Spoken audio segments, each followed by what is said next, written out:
इस्लामाबाद की खूबसूरत पहाड़ियों के बीचों बीच रहने वाले ये लाखों रुपए के जर्मन शेफर्ड किसी के दिल में भी भा जाएं।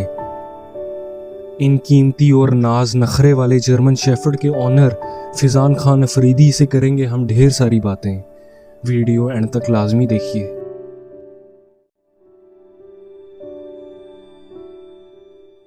एनिमल हब के प्लेटफॉर्म से मैं आप सबको खुशामदीद करता हूँ। एक बार फिर आप लोगों के लिए जो है long coat German shepherds dogs लेके आए हैं।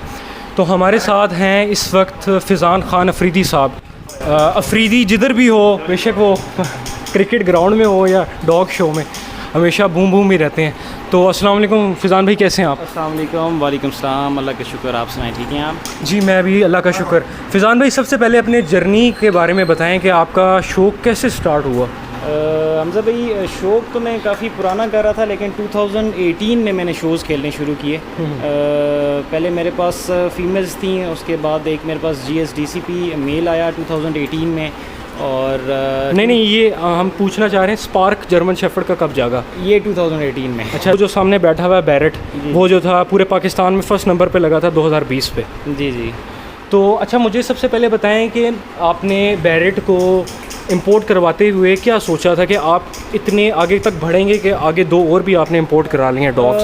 ऐसा था कि मैं इसके पीछे काफ़ी अरसे से लगा हुआ था। मुझे फैंटम बहुत पसंद था, और जिसकी वजह से मुझे जब इसकी लाइंस मैंने देखी और मैंने इसकी वॉक वगैरह, ट्रॉट वगैरह देखी, तो उसके काफ़ी दिनों के बाद मैंने फिर जाके डिसाइड किया कि मैं इसको इंपोर्ट करूँगा और शोज़ के लिए करूँगा। अच्छा। और फिर जब मैंने इसको इंपोर्ट किया, और मेरा ख्याल से 2 से 3 मंथ मैंने इसको ट्रेनिंग दी, और ऑलरेडी ट्रेन भी था। ये V1 पोलैंड भी लग चुका था और SG1 पोलैंड भी लग चुका था। अच्छा। तो टाइटल्स ऑलरेडी ये मतलब ये पोलैंड में जीत के आया हुआ? हाँ, जीत के आया हुआ था। तो उसकी वजह से मुझे ये था कि ये शायद पाकिस्तान में, अगर पोलैंड में जीता तो पाकिस्तान में कुछ ना कुछ ज़रूर करेगा, जो इसने 2021 में किया। तो इंपोर्ट कराते हुए आपके दिल में कोई थी कि यार ये ना कि चीज़ ऐसी ना आ जाए, वैसी ना आ जाए, कोई फ्रॉड ना हो जाए? थोड़ा सा मुझे था ज़रूर, लेकिन ऐसा नहीं था कि मैं अगर कुछ ऐसा मिसहैप हो जाता तो मुझे उम्मीद है कि मैं पोलैंड पहुंच सकता था या जर्मनी पहुंच सकता था।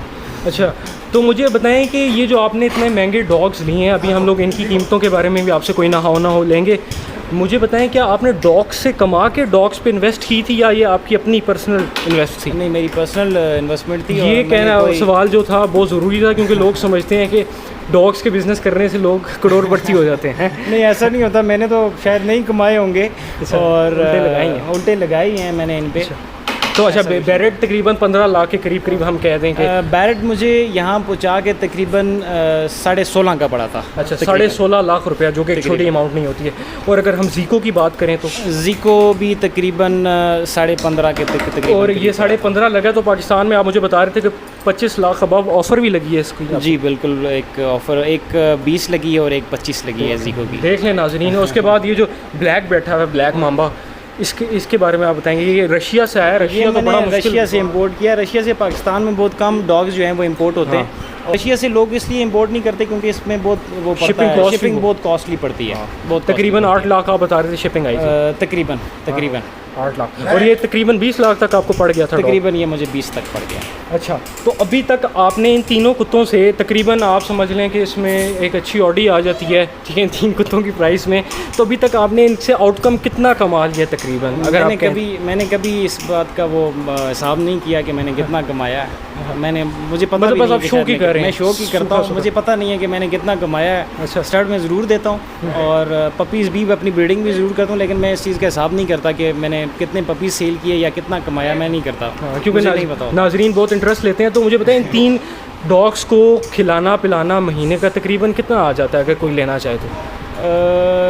मैंने ये भी वैसे अंदाज़ा नहीं किया, लेकिन ये कि मेरा 3 टाइम जो है वो डॉग फूड, और 2 टाइम डॉग फूड, और दोनों टाइम ही इनको चिकन कीमा जा रहा होता है। अच्छा। मतलब, लेकिन मैं हिसाब नहीं किया मैंने कि मुझे मंथली में कितने में पड़ता है एक डॉग। मतलब कि एक शेर की जिस तरह डाइट होती है बड़ी एक्सपेंसिव, वैसे ही एक डॉग की है। मैं तो दे रहा हूँ, अगर आप मेरा फ्रीज़र देखेंगे तो वो भरा हुआ है चिकन कीमे से। अच्छा।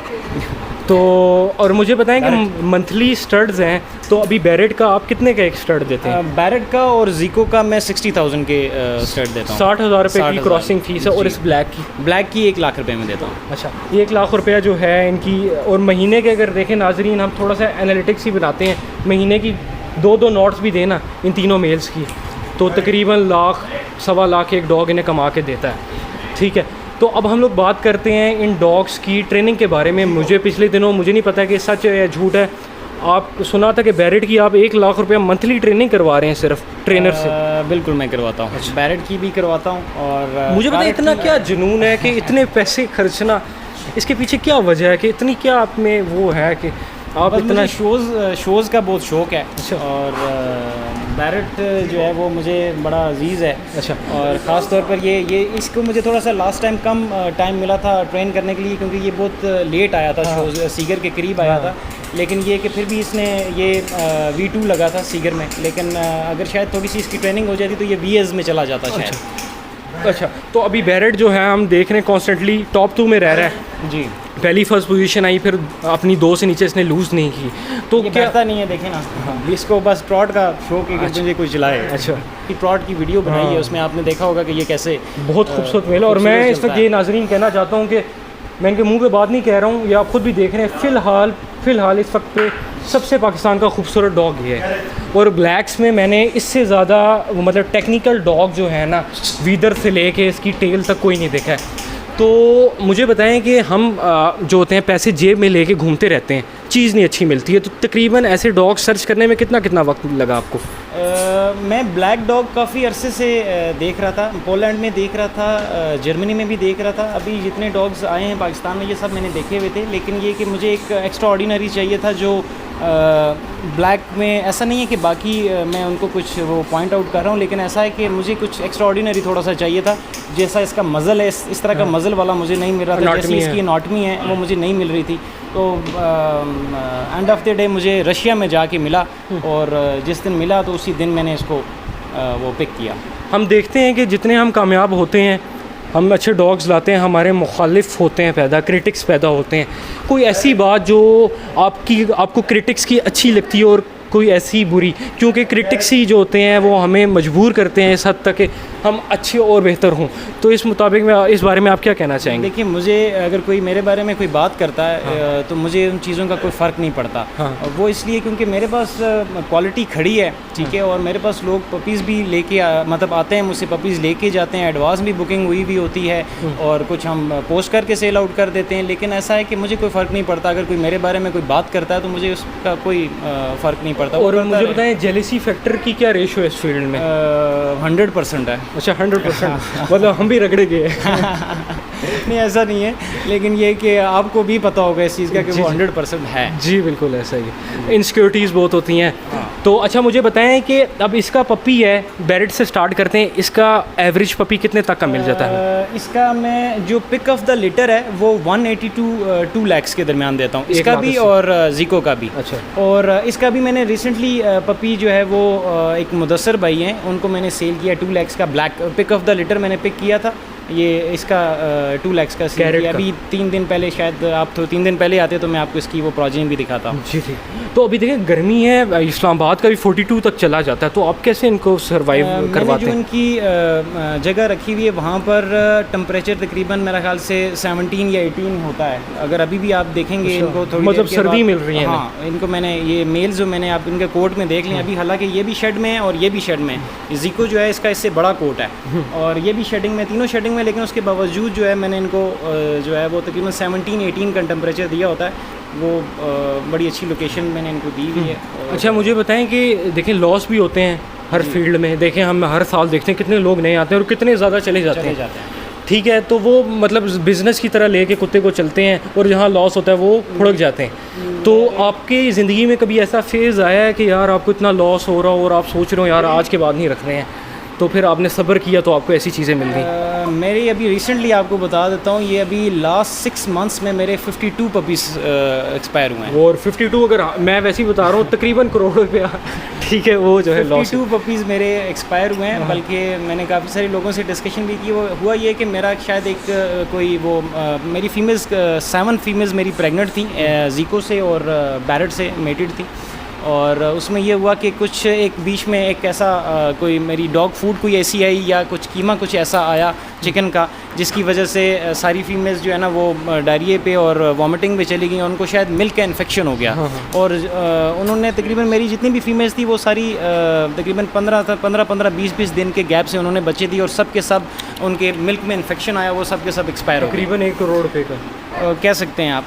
साल आपके जो हैं डॉग्स जो हैं वो तीनों चलेंगे इस क्लब में? इंशाल्लाह शायद 4 या 5 भी चलेंगे। अच्छा, मतलब अभी वही बात मुझे याद आ गई, एक और प्लान कर रहे हैं डॉग का, तो और वो काफ़ी हैवी अमाउंट में जो है उन्होंने मुझे बताया कि काफ़ी बड़े बजट में इंटरनेशनल क्वालिटी को जो है ये टारगेट कर रहे हैं। तो उसके अलावा जो है हम ये सवाल पूछना चाहेंगे, देखिए पाकिस्तान में 3 क्लब्स हैं, PKC, PKU, GSDCP। आपने PKC क्यों चूज़ किया?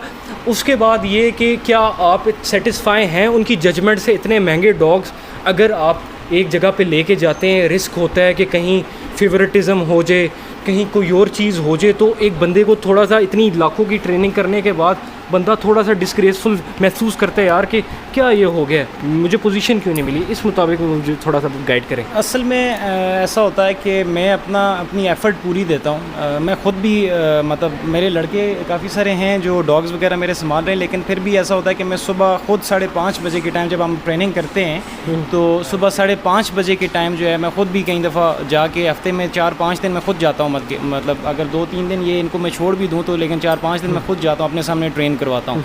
तो मेरी यही होती है कि मैं अपने सामने ट्रेन करवाऊँ और अच्छी प्रोग्रेस दें डॉग्स रिंग में। और जहाँ तक 3 क्लब्स की बात है, 2018 में मैंने पहला शो खेला था नथिया गली में, PKC का हुआ था, आपको शायद याद होगा, पहला शो शायद हुआ था नथिया गली में। तो उसमें मैंने अपनी 2 फीमेल्स डाली थी और दोनों ने पोजीशंस ली थी।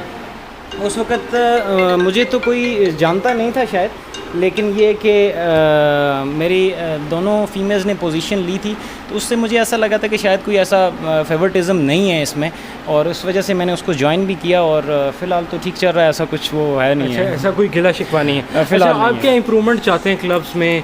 कोई मुझे थोड़ा सा करें ताकि क्लब वालों तक बात पहुँचे, क्योंकि मेरी सबसे बड़ी कम से कम DNA लें तो। हाँ, एक तो सबसे बड़ी बात ये कि एक तो DNA होना चाहिए, ठीक है, क्योंकि इस वक्त लोग कोई एक आध मेट किसी से ले लेते हैं और जाके किसी और मेल से भी मेट करवा लेते हैं। तो जब आप किसी एक इम्पोर्टेड मेल से ले लेते हैं और जाके किसी और से कंफर्म करने के लिए एक और मेल से भी मेट करवा लेते हैं, तो उसमें ये होता है कि वो अब शायद बच्चे वो कंसीव दूसरे मेल के किए हों, धोखा हो जाता है। तो वो बच्चे आपके मेल के अब जीको के लगा के कोई सेल कर रहा हो। अभी कुछ दिन पहले मेरे पास एक बंदे ने मैसेज किया कि आपके जीको के बच्चे सेल हो रहे हैं 50,000 रुपये में पेयर।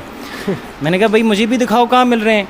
तो फिर उसने मुझे, खैर मैंने उसको फिर बता दिया, मैं नाम नहीं लेता, खैर मैंने फिर उसको बताया कि भाई ऐसा नहीं करो, और मैं उसको बता चुका हूँ कि भाई ऐसा नहीं करो, तो ये तुम्हारे लिए अच्छा है।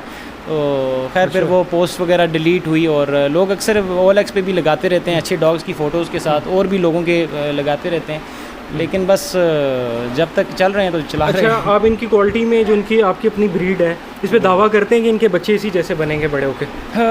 देखें, मुझे ऐसा लगता है कि सारे बच्चे जो मदर होती है वो डिपेंड करता है मदर पे भी, ठीक है, और कुछ बच्चे ऐसे होते हैं कि वो पिछली लाइंस पे भी जाते हैं। ऐसा नहीं होता कि अभी मैंने इसका मेल का इस ब्लैक का स्टड दिया था एक फुल ब्लैक फीमेल में, तो उसमें फुल ब्लैक फीमेल थी, और ये भी अब उसने जो बच्चे फेंके वो 3 उसने ब्लैक फेंके और 3 जो है वो ब्लैक एंड टेन आए। तो डेफिनेटली माँ बाप पे तो वो गए नहीं, वो पीछे लाइंस पे गए हैं। तो वो कई दफ़ा ऐसा होता है कि कुछ बीच में ऐसी क्वालिटी भी आ जाती है, लेकिन अगर फीमेल्स की लाइंस अच्छी हैं, बाप की लाइंस अच्छी हैं, तो डेफिनेटली बच्चे अच्छे ही आते हैं। ये फैज़ान अफरीदी साहब का नंबर चल रहा है, कोई भी लेना चाहता है पपी या स्टड लेना चाहते हैं, इनसे इंक्वायरी कर सकता है। खुदारा आप OLX पे ऐसी क्वालिटी 25-25 हज़ार की ना ढूंढे हैं क्योंकि ये एक आम से बच्चे को भी पता है कि अच्छी क्वालिटी का बच्चा 1.5-2 से नीचे नहीं आता है। अच्छा, हमने एक चीज़ देखी है, लोग कहते हैं कि यार आप जुल्म कर रहे हो, 10 लाख के या 15 लाख के डॉग के बच्चे का 1.5 लाख का बच्चा बेच के आप जुल्म कर रहे हैं, इस बारे में आप क्या कहना चाहेंगे? क्या हम पे नहीं जुल्म होता? जब बंदे ने इतनी मेहनत की हुई हो, और जब बंदे ने मेहनत की हुई हो, आपको पता है पपीज़ पालने कितने मुश्किल होते हैं। अभी मेरे पास ऊपर 2 लीटर आए हुए हैं और जीको के हैं, और उसमें ये होता है कि आपको पता है पहले 5 से 6 दिन जो है आपको इतनी मेहनत करनी पड़ती है, बच्चों के साथ बैठना पड़ता है। मेरे ये 3 बंदे हैं, तीनों 8-8 घंटे की ड्यूटी करते हैं कि भाई हम बच्चों को दूध पिला चला सके और मरे, लेकिन उसके बावजूद मेरे पास अभी एक 5 का लीटर आया था और एक 4 का लीटर आया। 4 का सर्वाइव कर रहा है, जो 5 का था वो उनमें से 3 सर्वाइव कर रहे हैं। लेकिन ये हो जाता है, फिर भी हम जैसे लोगों से भी हो जाता है। जब आपने इतनी मेहनत की, ऊपर से इतना पैसा लगा के जब आप बाहर से कुत्ता इंपोर्ट करते हैं 16-16, 20-20 लाख, 25-25 लाख लगा के जब आप इंपोर्ट करते हैं, तो फिर उसके बच्चे अब आपको 50-50 हज़ार में थोड़ी मिल सकते हैं। हाँ बिल्कुल वही बात है। अच्छा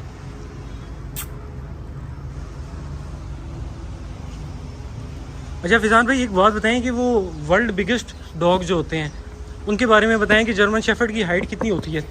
65 to 66 होती है जो स्टैंडर्ड है। अच्छा, तो 65 की होती है। और क्या ये सच बात है हमारे मुताबिक कि जितना बड़ा कुत्ता होता जाता है उतना वो सस्ता होता जाता है वर्ल्ड वाइड? होना चाहिए, लेकिन पाकिस्तान में ज़रा डिफरेंट सिनेरियो है। वो ये है कि जितना बड़ा कुत्ता, लोग कुत्ते बड़े ह्यूज साइज़ बता के सेल करते हैं। हाँ। और मेरा कोई भी कुत्ता 65-66 से ऊपर नहीं है। वो मतलब डिफेक्ट है एक जर्मन शेफर्ड में, बड़ी हाइट है, वो हर बंदे को पता है। लेकिन लोग बड़े डॉग शो करते हैं, कहते हैं 70 सेंटीमीटर, 80 सेंटीमीटर। कुछ तो 90 तक भी गए हैं। वो फिर घोड़े होंगे। वो फिर घोड़े हो सकते हैं।